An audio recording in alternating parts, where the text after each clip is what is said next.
እንዴት ያድናል? እምነቱ እንዴት ያድናል? ውሃ አይደል ወይ አፈር አይደል ወይ ካሏችሁ አትጨናነቁ ምእመናን። ለእግዚአብሔር የሚሳነው የለም በሉ። እንዲህ ብላችኋቸው ክርክር ከቀጠሉ በእግዚአብሔር አያምኑም እነዚህ ሰዎች። ስለዚህ ጊዜ እንዳታጠፉ። ታዲያ አንዳንድ ሰው ስጋውን ቆርሶ ደሙን አፍሶ የሞተላችሁ ክርስቶስ ሆኖ ሳለ ለምንድነው ይህንን ያህል ቦታ ለድንግል ማርያም የምትሰጡት? እርግጥ ነው በደሙ በተደረገ ቤዛነት ያዳነን አምላካችን ኢየሱስ ክርስቶስ ነው። ድንግል ማርያም ግን ለእኛ መዳን ምን ያህል አስፈላጊ ነበረች? የመጀመሪያ ይህን እናያለን። ሁለተኛ አንዳንድ ሰዎች ደግሞ ድንግል ማርያምን ያከበሩ መስሏቸው ልትከበርስ ይገባታል፣ ምክንያቱም ምንም ቢሆን እኮ የወለደችው አምላክን ነው የሚሉ ሰዎች አሉ። እኛ አምላክን መውለዷ ላይ ተቃውሞ የለንም፣ ግን ምንም ቢሆን የሚለውን ቃል አንወደውም።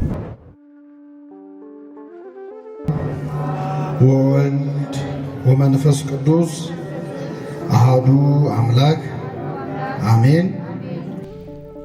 እንኳን ለእናታችን ለእመቤታችን ለቅድስት ድንግል ማርያም የኅዳር ጽዮን ዓመታዊ ክብረ በዓል በሰላም አደረሳችሁ አደረሰን። የትምህርታችን ርዕስ የሚሆነው እነሆኝ የጌታ ባሪያ እንደ ቃልህ ይሁንልኝ የሚል ይሆናል። ስለ ድንግል ማርያም ለማስተማር ገና ሳስብ ይላል ቅዱስ ሳዊሮስ ዘአንጾኪያ የተባለ የቤተክርስቲያናችን አባት፣ ስለ ድንግል ማርያም ለማስተማር ገና ሳስብ አንድ የመጽሐፍ ቅዱስ ቃል በአይምሮዬ የመጣ ያስጨንቀኛል ይላል። ይህ ቃል ምንድነው? ሙሴ በሲና ተራራ ላይ በጎች እየጠበቀ ሳለ አንድ ታላቅ ራእይ ተመልክቶ ነበር። በዛፍ ላይ እሳት ሲነድ እሳቱ ዛፏን ሳያቃጥላት ዛፏም ደግሞ እሳቱን ሳታጠፋው ተመልክቶ ነበር። ይህን ባየ ጊዜ እንዴት አንድ ዛፍ ላይ እሳት ነዶበት ላይቃጠል ይችላል? ይህንንማ ማየት አለብኝ ብሎ ሙሴ ወደ ዛፉ አቅጣጫ ሲቀርብ ከዛፉ አቅጣጫ እጅግ የሚያስፈራ ድምፅ ተሰማ። ሙሴ ሙሴ ሆይ ወደዚህ አትቅረብ፣ የቆምክባት ስፍራ የተቀደሰች ናትና በመጀመሪያ ጫማህን ከእግርህ ምን በል አውልቅ አለው። ቅዱስ ሳዊሮስ ስለ ድንግል ማርያም ገና ልናገር ሳስብ እግዚአብሔርን ወደዚህ አትቅረብ ብሎ የተናገረው የእግዚአብሔር ቃል ትዝ ይለኛል። ወደዚያች እሳት ወደ ነደደባት ዛፍ ለመጠጋት እግዚአብሔር ሙሴን ጫማህን አውልቅ ካለው እኔ የኃጢአቴን ጫማ ሳላወልቅ የመለኮትን እሳት ስለተሸከመችው ስለ ድንግል ማርያም እንዴት ልናገር እችላለሁ ይላል። ቅዱስ ሳዊሮስ ስለ ድንግል ማርያም መናገር የማይገባው ከሆነ ለኛ ለኃጢአተኞቹ አይገባል። አባቶቻችን ስለ እርሷ መናገር የሚቻለው እንደምን ያለ አንደበት ነው? አስቦትስ ሊደርስበት የሚችለው እንደምን ያለ ሕሊና ነው? ነገር ግን ከምስጋናዋ የሚቻለንን ያህል ልነግራችኋለን ይላሉ። ስለዚህ የሚቻለንን ያህል እንማራለን። እግዚአብሔር አምላካችን በቸርነቱ እንዲያስተምረን እንዲመክረን ቅዱስ ፈቃድ ይሁንልን። ሁለት ቁም ነገሮችን በዛሬው ትምህርታችን እግዚአብሔር ቢወድ ቢፈቅድ ወደ ቤታችሁ ይዛችሁ እንድትሄዱ ሁለት ነጥቦችን ነው የምናየው። የመጀመሪያው ምእመናን ሁላችንን በመስቀል ላይ ስጋውን ቆርሶ ደሙን አፍሶ ሞቶ ተሰቅሎ ያዳነን ማን ነው? እግዚአብሔር ነው፣ ኢየሱስ ክርስቶስ ነው። በደሙ በተደረገ ቤዛነት ሁላችንን ያዳነን መድኃኔ ዓለም የዓለም መድኃኒት ብለን የምንጠራው አምላካችን ኢየሱስ ክርስቶስ ነው። ታዲያ አንዳንድ ሰው ስጋውን ቆርሶ ደሙን አፍሶ የሞተላችሁ ክርስቶስ ሆኖ ሳለ ለምንድነው ይህንን ያህል ቦታ ለድንግል ማርያም የምትሰጡት? በዓል ቢከበር በእመቤታችን ስም ሲከበር፣ ዝማሬ ስለ ድንግል ማርያም ሲዘመር ሲያይ አንዳንድ ሰው ትንሽ አልበዛም ወይ? ጥሩ ነው፣ ግን ትንሽ አልበዛም ወይ? የሞተላችሁ የተሰቀለላችሁ ክርስቶስ መሆኑን መዘንጋት አይሆንም ወይ የሚል ከውጭም ከውስጥም ጥያቄ የሚፈጠርበት ሰው አይጠፋም። ስለዚህ የመጀመሪያው ምእመናን እርግጥ ነው በደሙ በተደረገ ቤዛነት ያዳነን አምላካችን ኢየሱስ ክርስቶስ ነው። ድንግል ማርያም ግን ለእኛ መዳን ምን ያህል አስፈላጊ ነበረች? በእኛ መዳን ውስጥ የድንግል ማርያም መኖሯ ምን ይጠቅም ነበር? የመጀመሪያ ይህን እናያለን። ሁለተኛ አንዳንድ ሰዎች ደግሞ ድንግል ማርያምን ያከበሩ መስሏቸው ልትከበርስ ይገባታል፣ ምክንያቱም ምንም ቢሆን እኮ የወለደችው አምላክን ነው የሚሉ ሰዎች አሉ። ከኔ ጋር ናችሁ ምእመናን? እኛ አምላክን መውለዷ ላይ ተቃውሞ የለንም፣ ግን ምንም ቢሆን የሚለውን ቃል አንወደውም። አባቶቻችን ምሳሌ ሲመስሉ ምን ይላሉ? ጦጣ አንድ ቀን ድንገት ከዛፍ ላይ ትወጣለች እና ድንገት ጅብ ይመጣባታል። እንደምታውቁት ጦጣና ጅብ አይዋደዱ። ግን ብልጥ ለመሆን ፈለገና ጅቡ ነይ ውረጂ አልበላሽም አላት። ጦጣዋ ምን አለች? አልበላሽም ምን አመጣው አለች። ወረጃ አይበቃም? በውስጡ ምን የማድረግ ሐሳብ ስላለ። ስለዚህ ምእመናን ድንግል ማርያም ምንም ቢሆን አምላክን ወልደዋለች የሚሉ ሰዎች ምንም ቢሆንን ምን አመጣው? እንደዚያ ከሆነ በጣም እንደው ልናስተውለው የሚገባው ምእመናን ድንግል ማርያምን እንዲህ እንድናከብራት ምክንያት የሆነን ቅድስና ያገኘችው አምላክን ከወለደች በኋላ እኮ አይደለም። ቅድስት የሆነችው አምላክን በመውለዷ ሳይሆን አምላክን ለመውለድ የበቃችው ምን ሆና ስለተገኘች ነው። ክብር ምስጋና ይድረሳት እመቤታችን። እግዚአብሔር አብ አለ በሰማይ ሆኖ ተመለከተ፣ ተነፈሰ፣ አሻተተም፣ እንዳንቺ ያለ አላገኘም፣ ያንቺን መዓዛ ወደደ፣ የሚወደውን ልጁን ወደ አንቺ ሰደደ ላከ ይላል። እግዚአብሔር ሌሎች ላይ ያላገኘው ንጽህና፣ ሌሎች ላይ ያላገኘው ትህትና፣ ቅድስና ድንግል ማርያም ላይ ተገኝቷል። ምንድነው እግዚአብሔርን ከሌሎች አንስተ ዓለም ሁሉ መርጦ ከእርሷ እንዲወለድ ያደረገው የሚሉትን ሁለት ቁም ነገሮች እግዚአብሔር በወደደ እንማራለን። እግዚአብሔር በቸርነቱ እንዲያስተምረን ቅዱስ ፈቃዱ ይሁንልን። ስለ ድንግል ማርያም ከእውቀት የተነሳ ልንማር አንችልም።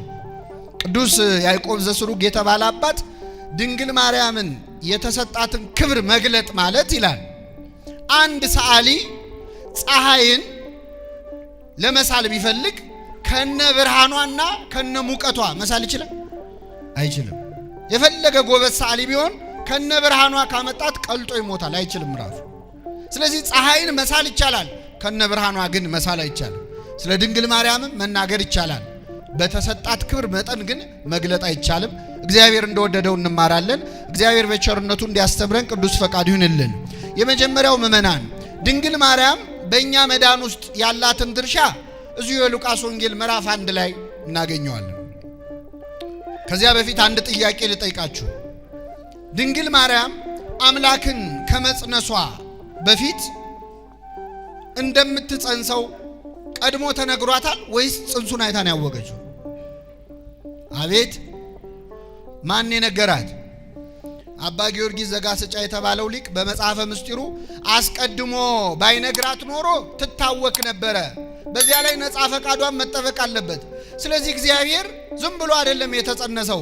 በስድስተኛው ወር መልአኩ ገብርኤል ናዝሬት ገሊላ ወደምትባል ከተማ ዮሴፍ ለሚባል ሰው ወደ ታጨች ወደ አንዲት ድንግል ከእግዚአብሔር ዘንድ ተላከ ይላል። ከማን ዘንድ? የድንግሊቱም ስም ማርያም ነበረ ይላል። የድንግሊቱ ስም ማን ነበረ?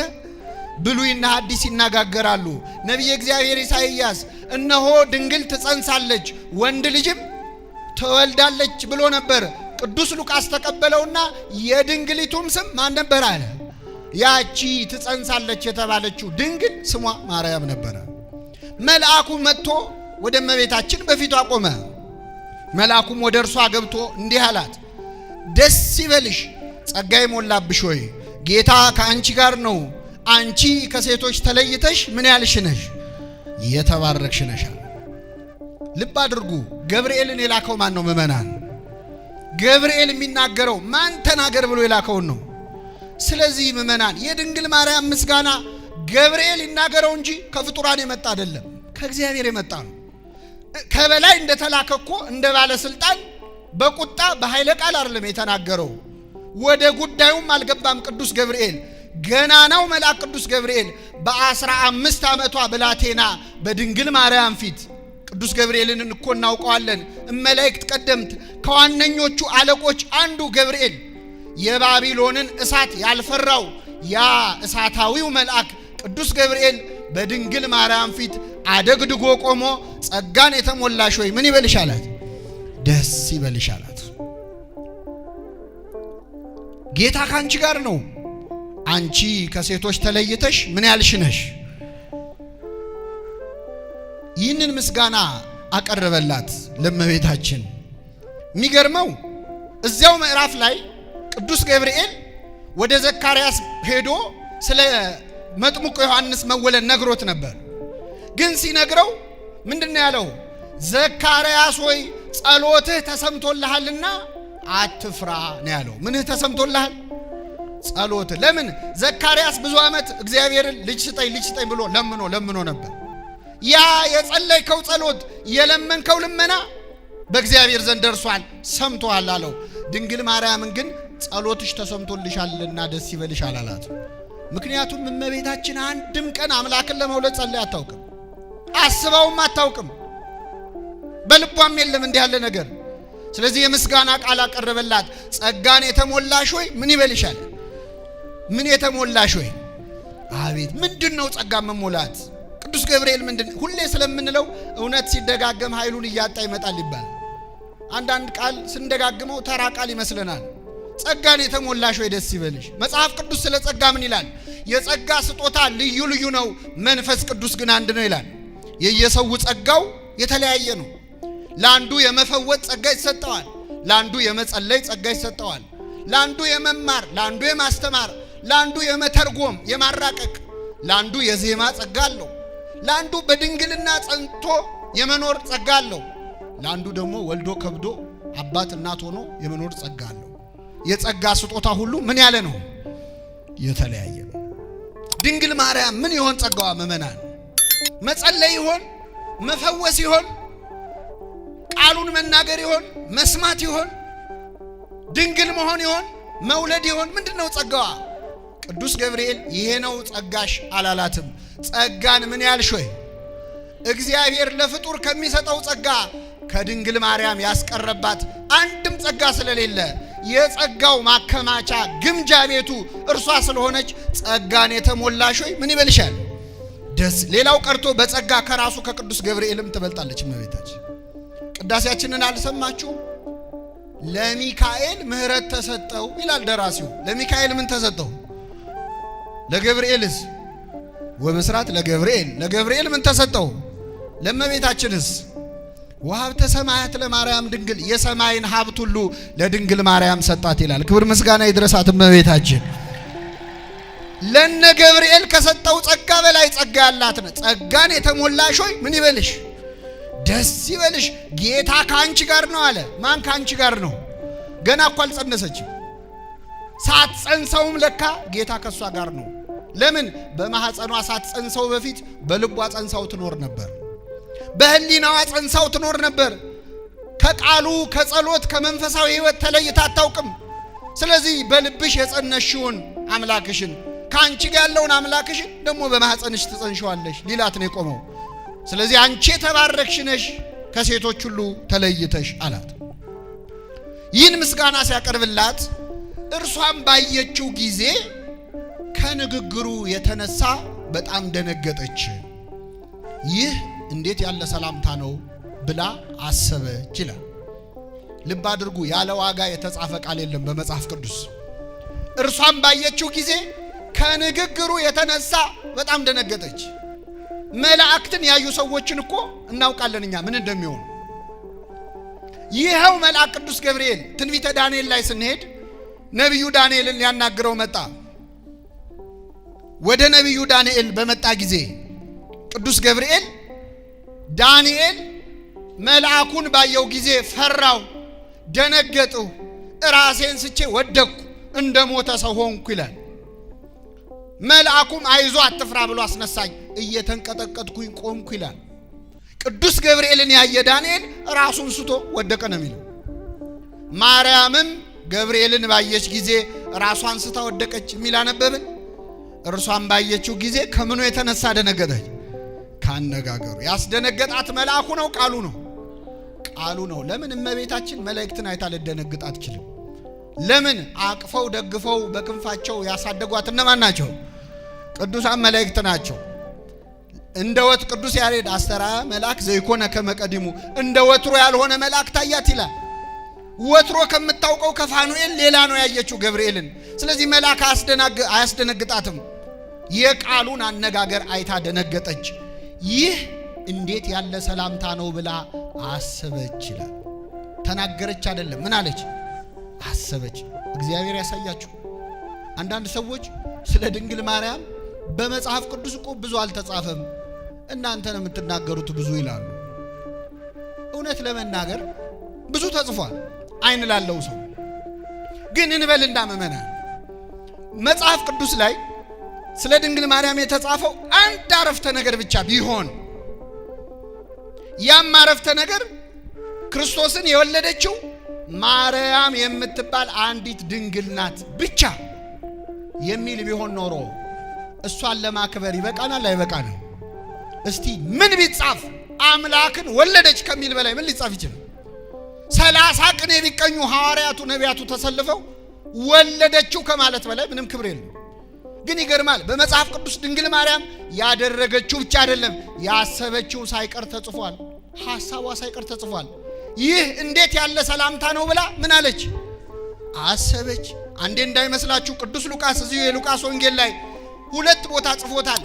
ማርያምም ይህን ነገር ሁሉ በልቧ እያሰበች ተጠብቀው ነበር። ወንጌላውያኑ ሐሳቧን ከጻፉ ታዲያ እኛ ታምሯን ብንጽፍ የሚከለክለናል? የለ። ሐሳቧ ድረስ ገብተው ጽፈዋል፣ መንፈስ ቅዱስ ገልጦላቸው። ይህ እንዴት ያለ ሰላምታ ነው ብላ አሰበች ይላል። እንዴት አይነት በእውነት የእመቤታችንን ነገር እናደንቃለን። መልአክን ያህል ነገር መጥቶ አንቺ ከሴቶች ተለይተሽ የተባረክሽ ነሽ ሲላት እንዴት ያለ ሰላምታ ነው አለች። አሁን እኛ ብንሆን ምእመናን መልአኩን ተውት፣ እንኳን መልአክ አንድ ሰው መጥቶ አንተ እኮ በጣም የተባረክ ነህ፣ አንቺ እኮ የተባረክሽ ነሽ፣ ጥሩ ሰው ነህ፣ ደግ ነህ ቢለን ምንድነው? አይ አይገባኝም እሱስ አይደለው ብላችሁ ትንሽ አትግደረደሩ? እንግደረደራለን። ላይ በሆዳችን ደግሞ አነሰ እንላለን። እንደው ካመሰገነኛ አይቀር ትንሽ ቢጨምርበት አትሉ? ላይላዩን ምስጋና ማንሻ እንመስላለን። ውስጣችን ምስጋና ይፈልጋል።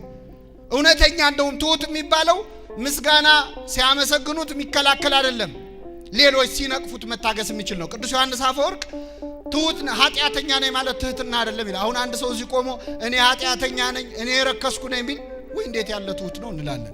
ግን እዚህ ኃጢአተኛ ነኝ ርኩስ ነኝ ያለውን ውጭ ጠብቃችሁ አንተ ርኩስ ና ብትሉት አቤት ይላል። እጁን ይሰበስባል ይጣላ። ትህትና ያፍነዋ የልብ አይደለም። የልቡና ትህትና ያድለን። እና እመቤታችን እንዴት ያለ ሰላምታ ነው! እንዲህ ያለውን የምስጋና እጅ መንሻ እንደምን እቀበለዋለሁ አለች። ትህትናዋ የውስጥ ነበረ፣ እንደ ልጇ ማለት ነው። የድንግል ማርያም መልኳ የአምላክን መልክ ይመስላል።